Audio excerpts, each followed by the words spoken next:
dificuldade, somos provados. Vou começar um momento com Deus hoje, lendo um versículo que está em Colossenses 1,16, que diz assim: tudo foi criado por Ele e para Ele.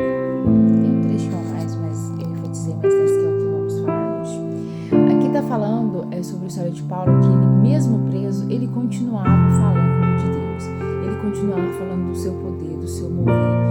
E às vezes parece assim loucura, né? Quando a gente entra no capítulo e vê assim, ele tá falando de Deus, Deus tirou ele várias vezes da cadeia, mas agora Deus está permitindo ele dentro da cadeia e ele continua falando de Deus. E quantos de nós somos exatamente o contrário? Quando acontece alguma dificuldade conosco, acontece alguma coisa, a gente já começa a julgar, a gente já começa a perguntar o porquê, a gente já começa a ficar aflito, julgar Deus, distanciar de Deus. Quantos de nós somos assim? Eu vim hoje para te falar que se você está num momento difícil, esse é o momento de você se aproximar de Deus, não de você se afastar dele.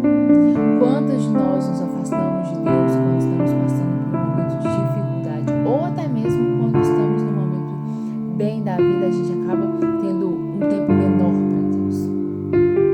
Hoje eu vim te falar que em meio à dificuldade, Paulo não deixou de adorar.